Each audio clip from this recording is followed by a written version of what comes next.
Initiate, if you're talking to me, I presume you've completed all your tasks? Oh, well done, Initiate. A few setbacks and mistakes here and there, but nothing serious. I must confess that I was of the mind that you weren't quite ready.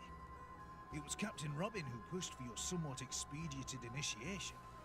It appears he saw something in you that I failed to. Until this evening, that is. I'll have to confer with the captain over your scores, but just for a spell. Feel free to relax a little and join us at the observation deck when you're ready to serve supper. Tomorrow, unless I'm quite mistaken, we'll be issuing you a sword. Having completed the various tests and tasks, Sophia found herself energized instead of weary. Verily, a great deal hung on this moment for both her and Liam, but her spirit was at ease, and his nous was satisfied. Yet, despite a still and restful heart, a frigid wind slowly began to pick up from the south, and the crickets stopped their song. Unknown to Anne and Lilligrove, a black-masted ship made landfall in secret, and the shadow of a long and iron-barbed tail crept up upon the unsuspecting village. If you're rested from your trials, I think we're ready to proceed. I understand that Mr. Coyle was prematurely complimentary regarding your performance. I'm afraid I was, Captain Robin. Traditions aside, however, I must say this young mouse offered as fine an example of scouting as anybody in recent memory, and I proudly and formally submit this initiate for full membership in the Lily Grove Scout Corps and request the requisition of a weapon. Indeed, a weapon? You're quite ready to give this gangly youth an actual sword? You'll be the one at its pointy end to begin with. I am, sir. It'd be an honor to beat this scoundrel about the head and shoulders. All for the sake of education, of course. Very well. Upon the glowing recommendation of Mr. Coyle, how could I possibly object? The table is set, my dear and precious Sophia, with a setting in your honor. It gives me great pride to welcome you to our merry band. Go and tell the other scouts of your success and invite them to table. We'll start the ceremony as soon as we've assembled.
There you go. That is chapter 1. With all the fanfare Rootsworth could muster, a wondrous feast of quince pie, port-basted mushrooms, and a chutney of wild carrots and beets were served alongside the soup. Piles of barley toast and a stout red cheese. Warmed hayberry cordial and chilled mint tea wet all their tongues and lifted their spirits.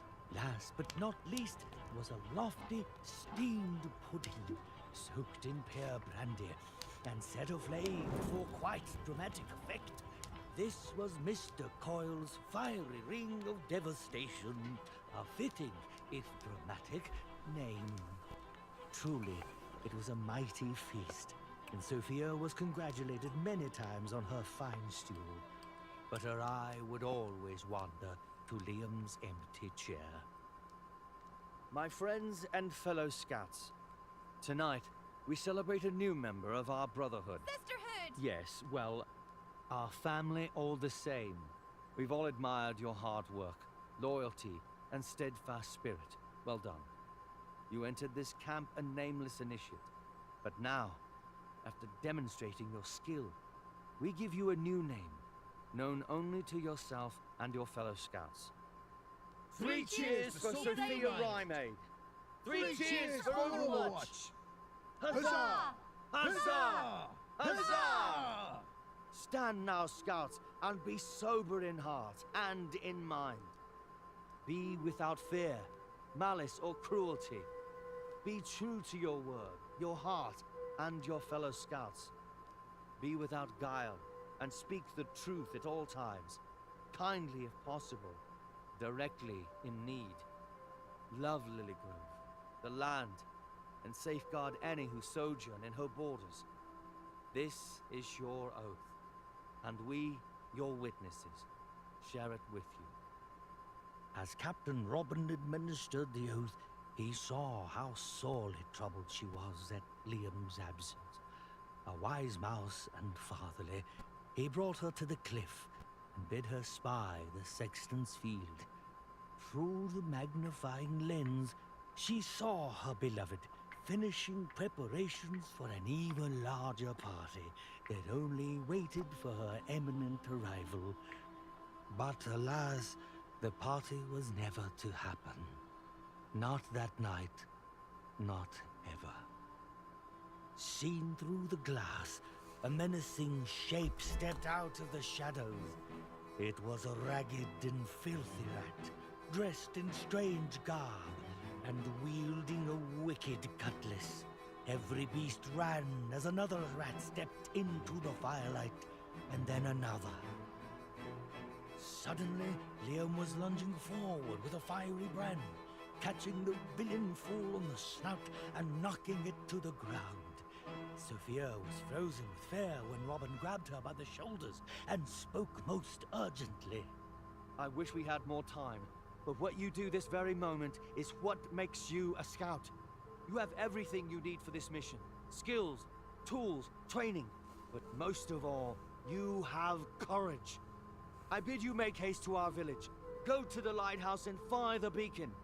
Be swift but silent, as you must not alert the raiders to our plan.